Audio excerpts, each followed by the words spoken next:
Salut à tous, ici Michael, j'espère que vous allez bien. On se retrouve aujourd'hui pour la suite de la formation consacrée au logiciel Blender. Aujourd'hui, on va parler de bevel, mais pas n'importe lesquels, parce qu'on avait vu les bevel manuels. Je parlerai un petit peu des similitudes et des différences entre les deux techniques. Aujourd'hui, on va parler du modifier bevel, qui permet de rajouter, comme le nom l'indique, des bevels automatiques en suivant la topologie avec différents paramétrages. Donc le bevel manuel, j'avais déjà fait une vidéo dessus. Vous vous dites peut-être, ça sert à quoi? On sait les faire manuellement, on va pas s'embêter avec un modifier.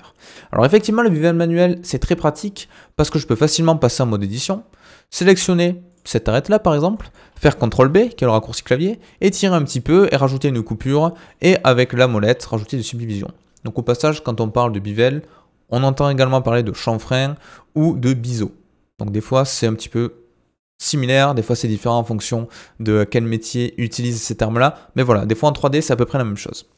Et là, très facilement, j'ai juste aux modifications là. On peut dire que c'est génial. Mais imaginons que je commence à déplacer mon objet, faire des rotations, travailler sur ma scène. Maintenant, si je veux rééditer ce bevel, comment je fais? Parce que si je passe en mode édition, je suis embêté. Blender, il a appliqué cette modification là, pardon. Il a appliqué le bevel, donc je ne peux plus rééditer par exemple sa largeur, je ne peux plus rééditer le nombre de subdivisions. Ça, c'est embêtant. Et ça me permet d'introduire également une notion en fin de vidéo qui est l'application des modifiers. Effectivement, je pourrais obtenir le même résultat avec un modifier, et quand je l'ai réappliqué, je ne pourrai plus y retourner dessus. Du coup, on perd un petit peu l'utilité du modifier. Donc la plupart du temps, on ne va pas les appliquer, et on va travailler ce qu'on appelle du non destructif. Le non destructif, ça permet d'avoir mon maillage, ma liste de modifiers, de modifier indépendamment soit le maillage, soit les modifiers, et avec la corrélation des deux, j'ai pas de perte de données. Donc c'est ce qu'on appelle le non destructif, et on n'applique pas. Quand je dis appliquer, des fois c'est collapse sur certains logiciels comme 3ds Max. Quand on fait un collapse de modifier, c'est une application dans Blender. Donc on va appliquer les modifications et mon maillage va être modifié en fonction de ça. Donc je vais y revenir par la suite parce que c'est peut-être un petit peu complexe. Donc voilà, ça c'est le bevel de base. On va l'oublier pour cette vidéo. De temps en temps, je ferai des petites apartés pour vous montrer les similitudes et les différences. Si je rajoute un cube, que je vais ici dans le modifier properties, comme la dernière fois, je vais faire add modifier et je vais rajouter un modifier de type bevel. Là, il se passe ceci. Donc je vais en haut à droite, hop là, rajouter la cavity, comme ça on voit un petit peu plus les détails de surface qui s'effectuent sur notre objet. Et là, on a ça. Alors là, vous dites peut-être, ça j'aurais pu le faire manuellement. Mais c'est quoi le grand avantage du modifier? C'est que si je passe en mode édition, que je sélectionne par exemple toutes mes faces, que j'appuie 2 fois sur I pour faire des insertions individuelles, qu'avec Alt-E, je fais un individual faces, pardon. Vous voyez ce qui se passe? Automatiquement, Blender, il m'a créé des bevels partout. Donc ça, c'est très pratique, parce que j'ai à la fois mon maillage que je peux éditer facilement, et j'ai à la fois mes paramétrages de bevel, de modifier que je peux éditer également facilement. Donc c'est vraiment ça, l'avantage de l'utilisation d'un modifier. Donc, sachez qu'il y a malgré tout pas mal de paramétrages. J'ai les paramétrages de base, j'ai le paramétrage du profil qui va indiquer. Donc, ceux de base, c'est où et comment je vais appliquer mon bevel. Là, c'est de quelle manière il va s'afficher. Là, c'est pour corriger un petit peu la géométrie, on ne le verra pas aujourd'hui. Et on a le shading, donc comment il va l'afficher. On va voir 2-3 choses également sur ça, mais on ne va pas pouvoir tout voir, ce serait trop complexe. Donc d'abord, on va s'intéresser à la première partie qui est, je pense, la plus intéressante et celle qui va vous permettre d'expliquer la plupart des fonctionnalités qui se cachent derrière le bevel, du moins comment Blender va le générer. Donc j'ai par défaut 2 paramétrages, Vertices, Edges. Donc ça c'est comment Blender va projeter le bevel sur l'objet. Soit il le fait sur les points, Vertices, soit sur les arêtes, Edges. Donc si je passe à Vertices, vous voyez qu'il le fait uniquement sur les coins, donc les points de mon objet, de mon cube, donc les différents sommets. Et si je fais Edges, c'est sur les arêtes.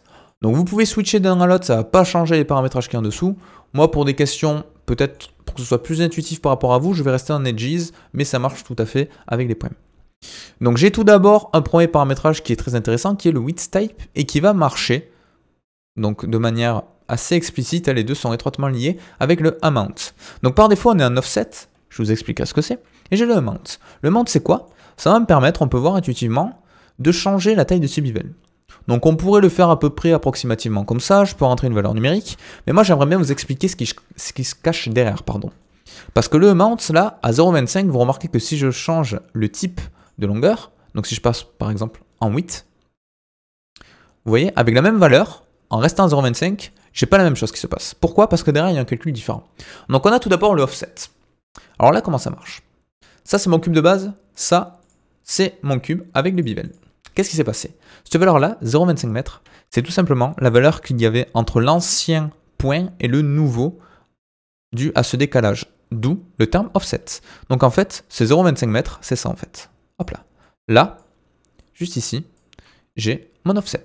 Ok, 0,25. Donc si je mets 0,1 mètre, ben là je vais avoir 0,1 mètre. Donc ça peut être pas mal si je veux vraiment définir une sorte d'incrustation, j'allais dire entre guillemets vraiment, hein, mais l'enfoncement, mon décalage dû à mon bivel de cette valeur-là. Donc ça c'était le premier. Ensuite, j'ai le width, la longueur. Donc là, c'est un petit peu différent. C'est un petit peu différent pourquoi? Parce que là, on va carrément définir un autre paramétrage qui va être celui-ci. La largeur, longueur, du moins la dimension de mon offset. Là, ce 0,25, au lieu d'être la profondeur de mon décalage, ça va être la largeur qui est créée à partir de ce bevel.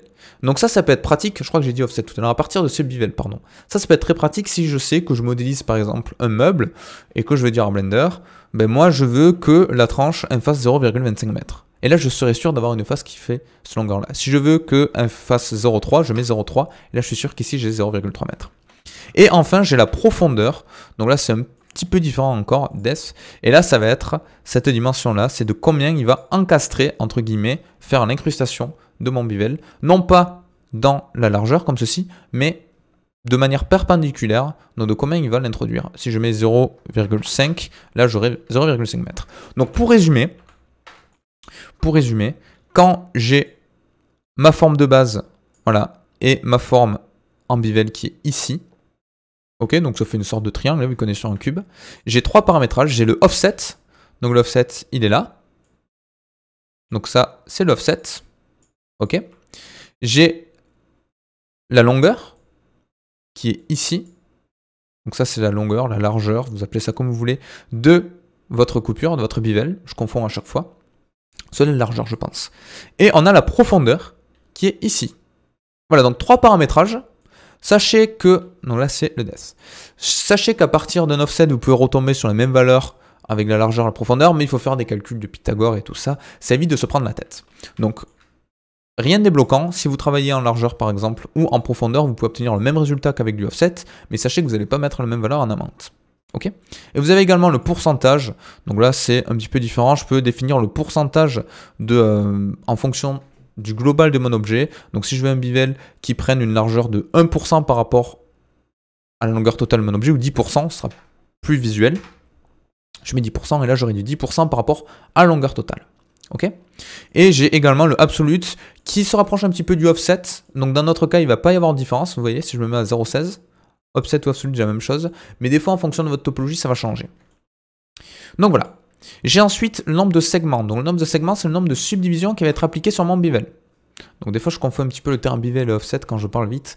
Donc excusez-moi, j'ai dû confondre par moment, notamment quand j'expliquais tous les paramétrages. Mais je pense qu'avec ce schéma, vous comprenez bien. Quand on a le bevel, on a l'offset qui est vraiment sa largeur, on a la profondeur et on a la largeur de la tranche qui est créée. C'est tout ce qu'il faut retenir pour ces trois algorithmes. Sinon, vous pouvez tester. Donc segment, c'est le nombre de segments qui va être rajouté au niveau du bevel. Par défaut, un seul. Donc il va uniquement relier l'ancienne géométrie à la nouvelle, entre guillemets. Le décalage.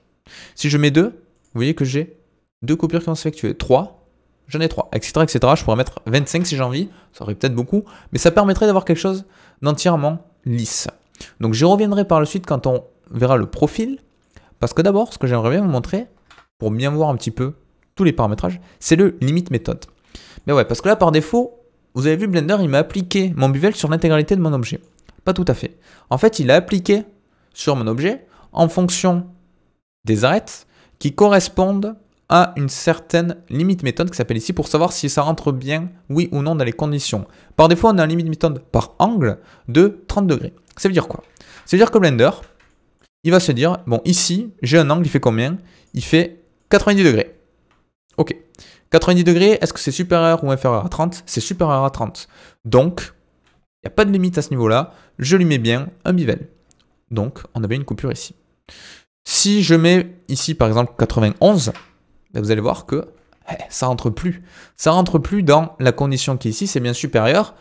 Donc, c'est une limite. On ne met pas de bevel ici. Si je mets, par exemple, 89, là, ça fonctionne. Mais maintenant, si je passe en mode édition et que je touche un petit peu à ces angles-là, ben vous allez voir que, par exemple, en bas, vous voyez, ça change un petit peu. Là, ça va changer en haut. Pourquoi? Parce qu'on va changer... On ne change pas les conditions, mais on va changer différents angles de mon objet. Et du coup, elles vont peut-être plus passer dans ces conditions qui est ici. Donc 30, c'est l'angle par défaut qui est pas mal, qui correspond à la plupart des modélisations un petit peu industrielles. Si j'insère par exemple une face ici, que je fais une extrusion, vous voyez là j'ai bien 90 degrés, donc c'est bon. Au passage, là vous voyez on a des petits soucis des fois de géométrie, donc je vous invite d'aller chercher de ce côté-là, on va pouvoir changer différentes formes. Je reviendrai rapidement par la suite, mais c'est assez difficile de vous montrer.